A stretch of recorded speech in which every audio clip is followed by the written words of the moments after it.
quelle différence entre un air cooling à 15 € et un air cooling à 130 €?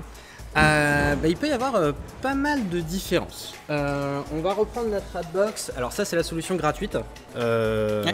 Donc ça il n'y a pas plus simple. Il y a un truc qui chauffe et un truc qui chauffe pas. On colle dessus, ça va échanger. Et quand on met de l'air par-dessus, et ben ça refroidit encore mieux. Basta. Très simple. Ça c'est pas hyper performant parce qu'on n'a pas énormément de masse. Et en plus de ça, c'est pas une masse qui est extrêmement bien optimisée pour la refroidir. Avec un ventirad un peu plus haut de gamme comme celui-ci par exemple, on va avoir une plaque de refroidissement qui va être peut-être mieux polie. Ouais. Parce qu'on essaye d'avoir le moins d'aspérité. Est-ce qu'on peut les mettre les uns à côté des autres? Exactement ce que je voulais faire, vois-tu. Alors là en plus il y a de Donc la pâte là il y a de la pâte thermique thermique, pré-appliquée. Mais du coup on peut voir qu'on n'est pas sur un aspect aussi brillant que sur ça en fait, hein, malgré la Ça a l'air d'être moins uniforme ici. C'est beaucoup moins uniforme effectivement ici. Alors qu'est-ce que tu veux dire par moins uniforme je veux dire il y a l'air d'avoir des petites aspérités comme ça. Oui complètement, parce que du coup c'est pour AMD c'est une problématique de coût. Faut pas oublier que ça ils vous le donnent en fait. Ouais. Donc ça leur coûte de l'argent. Donc on peut pas non plus aller chercher une solution qui est absolument dingue et qui va être super performante. C'est malheureusement pas possible.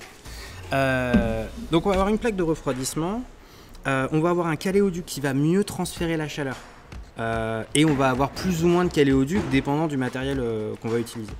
Et puis du coup on va avoir aussi un radiateur, une partie radiateur qui va être bien plus imposante que celle-ci et surtout qui va être bien plus performante parce que on va avoir des ailettes qui sont bien plus fines, ça va améliorer le refroidissement.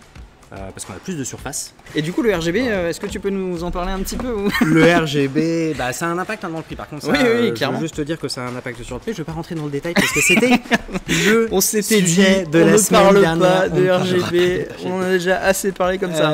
Mais oui, ça a un impact. Je veux dire, si vous achetez un système qui est RGB sur votre ventirad ou votre water cooling, oui, ça va être un petit peu plus cher. On rajoute des LED dedans, il y a des câbles en plus. Voilà, lorsque tu en fabriques des millions comme Cooler Master, au bout d'un moment ça a un coût et donc du coup ça se ressent sur le produit à la sortie. Tout à fait. La qualité des matériaux utilisés, effectivement. Parce que lorsque j'utilise de l'aluminium, le cuivre notamment a une meilleure propriété thermique que l'aluminium. Ok. Et donc ça effectivement lorsqu'on va avoir du tout cuivre, oui ça peut avoir un coût qui à la sortie est beaucoup plus cher effectivement.